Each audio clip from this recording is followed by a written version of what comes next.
Muito bem, meio-dia, 1 minuto. Estamos de volta para falar sobre política agora. Boa tarde, Paulo. Hoje é hora do almoço ou não é? É hora do almoço. Eu vi a empada, deu vontade de comer uma empada agora. Eu lembrei do nosso querido cinegrafista Popó Calixto, que você conhece. Sim. Popó já foi o rei da empada. Depois deixou de fazer empada e foi dedicar só a outra profissão.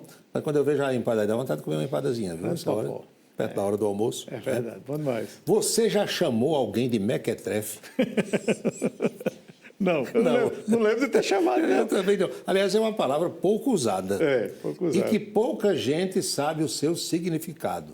Por que eu estou falando disso? Porque o presidente Lula, que tem um excelente vocabulário, não diga que Lula tem um vocabulário limitado, não, Reginaldo, que você é fã do titio Bolson. Você parece que é contra Lula.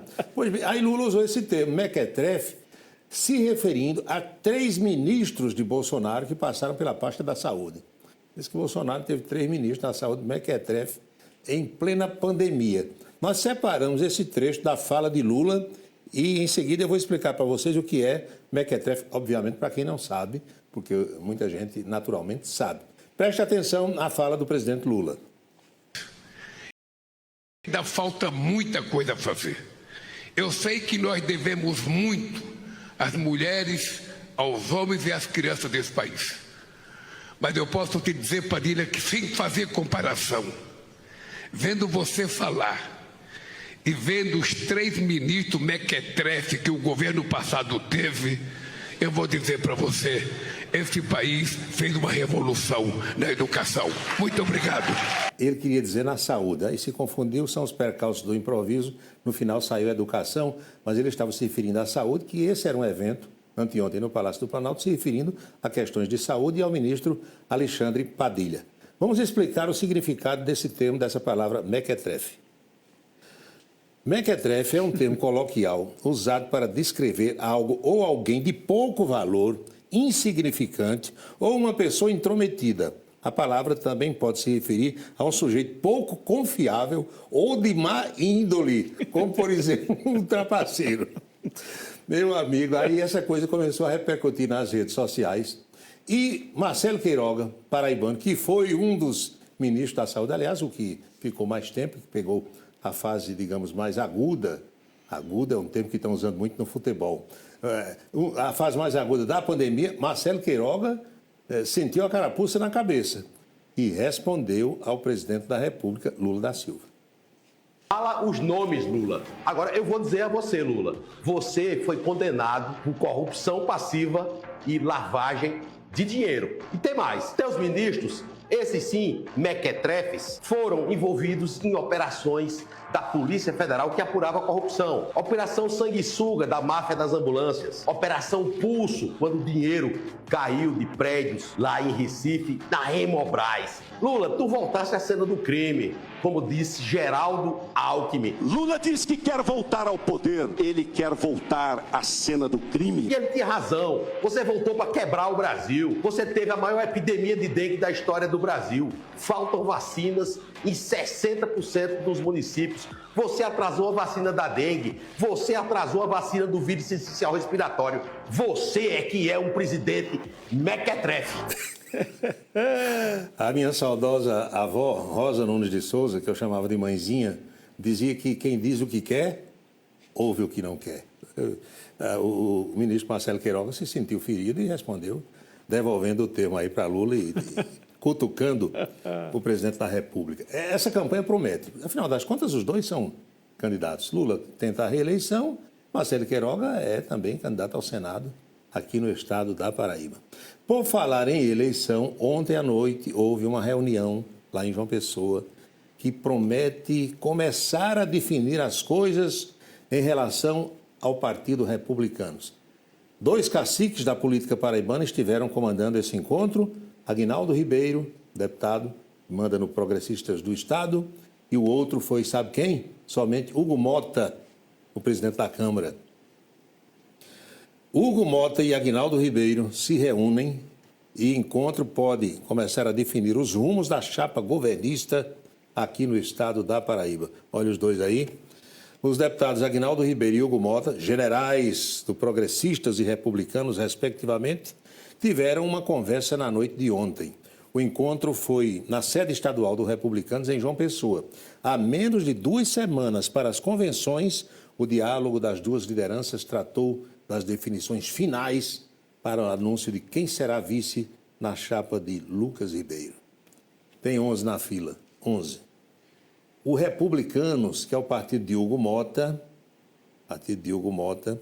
tem uma promessa feita há alguns meses, lá numa reunião que aconteceu na Granja Santana, quando João Azevedo ainda era governador, de se manter, de ser mantido, melhor colocando, na presidência da Assembleia Legislativa pelos próximos 2 biênios. E Adriano Galdino confirmou isso ontem, em conversa com alguns repórteres. Primeiro, nós temos aqui uma foto. Adriano Galdino fecha a questão sobre o comando da Assembleia e avisa: o acordo da Granja é direito adquirido e não será rediscutido. Você lembra, Anchieta, e os nossos telespectadores também, que nessa famosa reunião da Granja, Adriano Galdino desistiu, ou seja, retirou sua pré-candidatura ao governo do Estado, na perspectiva de manter o comando da Assembleia Legislativa, talvez no primeiro biênio da próxima legislatura, com Felipe Leitão, obviamente se ele conquistar mais um mandato, e quem sabe no outro biênio com o próprio Adriano Galdino. Mas tem a coisa da vice também, que Adriano disse que o partido tem uns 20 agentes com a devida preparação para ocupar essa vaga na chapa de Lucas. E Adriano assim se reportou. Olha, o acordo da Granja é um fato consumado, é um direito adquirido. Lá atrás, quando eu sentei, e ouvi os apelos de Aguinaldo, de Lucas, do governador João, da senadora Daniela, do deputado Hugo, do deputado Murilo, todos pediram para que eu desistisse da minha pré-candidatura ao governo do Estado. E uma das coisas que eu coloquei na mesa foi que o republicano continuasse com os mesmos cargos que tinha na gestão administrativa, como também na gestão política. E o cargo da gestão política é a presidência da Assembleia. Isso é fato consumado, é direito adquirido, não se discute mais isso. Acordo não se quebra, presidente. Acordo não se quebra, o que falta é cada um de nós acreditar que isso vai ser cumprido, porque realmente vai, e vamos agora dialogar outros temas. Mas a questão da presidência é fato consumado, direito adquirido, de um acordo feito lá na Granja por homens e mulheres que cumprem a sua palavra. Direito adquirido em política, cumprir palavra. Meio complicado, não é? Mosca noturna é algo raro, é ou não é? É. Mosca atua mais durante o dia. É. Aliás, outro dia conversei com alguém que entende dessa coisa de biologia e tal, e esse biólogo me disse que o único papel, a única função das moscas é transmitir bactéria de um lugar para outro, não tem outra função além disso. Então, à noite, você vê mais muriçoca do que mosca. E como tem aquele bloco Muriçocas de Miramar em João Pessoa, uma muriçoca que estava nessa reunião de ontem me revelou que o candidato a vice de Lucas Ribeiro pode vir do sertão. Pode haver uma modificação aí no quadro e você vai ligando os fios nas tomadas certas. Algo está se desenhando para satisfação de uns e insatisfação de outros. Vamos à boca maldita de hoje? Vamos lá.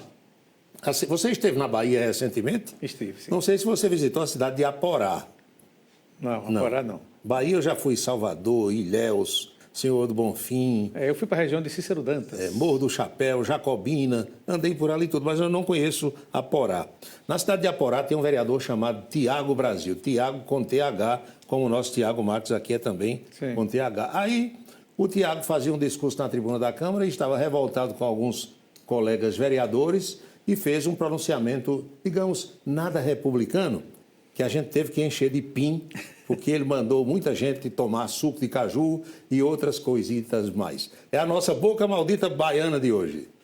E Tiago, a partir de hoje, não come desaforo de nenhum. Eu quero dizer a vocês que acabou a educação. Se vocês querem flores, terão. Se vocês quiserem guerra, tá aqui eu pra fazer guerra nessa E eu digo mais. Vocês querem saber quem é Tiago? Investiga a vida de quem é. Investiga a vida de Tiago, vereador. Investiga a vida da prefeita desse município. E bora ver quem deve. Bora ver quem tem o nome na rua. Veja se é o vereador Tiago que está comprando terras. Veja se é o vereador Tiago que está tendo patrimônios, construindo mansão em Itamira. Viu? O vereador Tiago tem mais ou menos um Celta que demorou 7 anos juntando moeda. Viu? pra descarado ir na porta da minha casa dizer que a gente tá pegando mala de dinheiro, viu? Se a gente pegou dinheiro, esse dinheiro tá de quem falou, viu? Não é no meu, não, nem no meu bolso. Por favor. Tenha calma, vereador, tenha calma. Tiago estava bravo. E esse vocabulário na tribuna da casa? Aqui a gente tem 3 Tiagos, pelo menos 2 que eu conheço ali são bem pequenininhos. Não, sossegados. Jamais usariam esses termos, ainda mais publicamente. É isso, Anchieta. Tá bom, Paulo. Até amanhã. Bem, vamos a Brasília, direto de Brasília, Napoleão de Castro. Cumprimentos, Anchieta, a você, ao nosso telespectador, nosso querido Paulo Roberto, toda a nossa equipe. A gente volta de Brasília nesta quarta-feira, levando a informação que ontem um importante encontro dos procuradores-gerais de Justiça e da União e também dos estados, aqui em Brasília, tratando sobre um tema fundamental: a educação básica no país e o acompanhamento da liberação de recursos. O lançamento ocorreu ontem aqui em Brasília. O programa com 2 As, iniciativa desenvolvida pelo Ministério Público dos Estados da Bahia e Minas Gerais para fortalecer a atuação dos promotores de justiça na fiscalização das condicionalidades do valor aluno-ano-resultado e os números do Fundeb da educação básica no país. O presidente do Conselho Nacional de Procuradores Gerais do Ministério Público dos Estados e União, Pedro Maia, falou sobre o lançamento. É um projeto que se inicia numa parceria do Ministério Público da Bahia com o Ministério Público de Minas Gerais, justamente buscando garantir a educação de qualidade em todos os municípios. E trouxemos para essa reunião do Conselho Nacional de Procuradores Gerais de Justiça dos Estados da União, com a participação da presidência do Grupo Nacional de Educação, Dr. Leandro Araújo, Procurador-Geral de Justiça de Alagoas, coordena esse grupo, preside esse grupo, justamente para dar capilaridade para todas as 26 unidades, 26 estados e mais o Distrito Federal. Projeto fundamental que trata de educação de qualidade. Qualquer nação que busca seu desenvolvimento, emancipação, inclusão da sua população no processo de cidadania, precisa de uma educação de qualidade e existe recurso para premiar os municípios que cumpram as 5 condicionantes. Então, o Ministério Público, como uma instituição indutora das políticas públicas na efetivação dos direitos fundamentais, no caso, o direito à educação de qualidade, atua no sentido de mobilizar todos os promotores que atuam na educação em todos os municípios do país para poder, chamando o VAR, trazer para o município o acompanhamento dessas 5 condicionantes e recurso. O governo federal disponibiliza mais de 7 bilhões de reais para premiar esses municípios que cumprirem as condicionantes. As informações de Brasília, exclusivo para o Em Dia da Rede Ita, Napoleão de Castro. Obrigado, Napoleão. Ainda falando sobre política, vamos conferir agora a faixa etária do eleitorado da Paraíba. Um recorte chama a atenção: o número de eleitores com mais de 70 anos. O eleitorado paraibano é formado por 21.311 eleitores de 16 anos. Nesse caso, o voto é facultativo. 48.631 eleitores têm 18 anos e, nesse caso, o voto é obrigatório. 2.802.492 eleitores entre 19 e 69 anos também com voto obrigatório. 343.320 eleitores possuem entre 70 e 100 anos. Nesse caso, o voto é facultativo, sendo 17.697 com 90 anos ou mais. Tem uma boa quantidade ali com mais de 90 anos, viu? É, meu amigo. E tem muitos que vão votar, fazem questão de votar, porque não há obrigação, né? Depois de 70 não há obrigação de votar, mas o pessoal tem essa convicção. Bem, as mulheres são maioria entre os eleitores brasileiros, mas ainda estão longe de ocupar esse espaço, esse mesmo espaço na política partidária. Para tentar mudar esse cenário, a legislação eleitoral determina que os partidos reservem pelo menos 30% das candidaturas para cada gênero, além de destinarem parte dos recursos do fundo eleitoral e do tempo de propaganda às candidaturas femininas. Mas, na prática, a representatividade ainda está distante do ideal. Será que a população acredita que as mulheres têm espaço e voz na política? A nossa equipe foi às ruas para ouvir as pessoas sobre o tema. Confira. Você acha que é preciso aumentar o número de mulheres na política e por qual motivo? É muito importante aumentar o número de mulheres ativas na política, tanto legislativa quanto executiva, porque com o aumento dos casos de feminicídio e de violência contra a mulher, é importante ter figuras femininas nesse papel para a gente conseguir ter um maior trabalho, tanto legislativo como em ordens executivas mesmo, de decretos para maior segurança da mulher. E aí, por que você acha que hoje, por exemplo, o número de mulheres na política é menor? É porque não é algo de hoje, né? A sociedade que a gente vive baseada no sempre tem essa lógica do falocentrismo, né? Do homem no centro, e na qual a gente vive sempre. As mulheres estão sempre na sombra do homem, né? Que é tanto que a mulher é dita como o não homem, até por grandes teóricos. Então, desse modo, a mulher fica condicionada a ser uma subfigura do homem. E é muito importante que as mulheres entendam isso e lutem para quebrar com esse paradigma. Na política, as mulheres tivessem mais abertura para tudo, não só na política. Elas tivessem mais abertura, isso seria maravilhoso.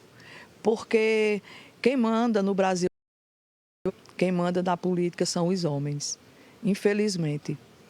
As mulheres, elas deveriam ter mais força de vontade e continuar na política, porque é muito machismo, é muita coisa que tira a mulher do caminho. Não é somente na política, em todas as profissões. Hoje não chega nem a 5% de mulheres na área pública, e principalmente trazendo aí novas perspectivas e também batalhando também, né, para que a gente consiga atingir o maior número de mulheres na política, desenvolvendo também aí novas, digamos assim, uma força feminina importante. Por que você acha que hoje, por exemplo, não tem tantas mulheres na política? Existiria aí um motivo em específico? Eu acredito, Bruna, que primeiro de tudo, eu acredito que é muito do lado masculino. A gente observa que as mulheres muitas vezes ficam escanteadas. Um pensamento diferente daquele homem que está ali. Então, eu observo que as mulheres, nós mulheres, temos um pensamento muito mais holístico. Então, a gente não só pensa em uma visão, a gente pensa numa visão 360. Então, muitas vezes, como o ambiente é muito masculinizado, as mulheres se sentem fragilizadas.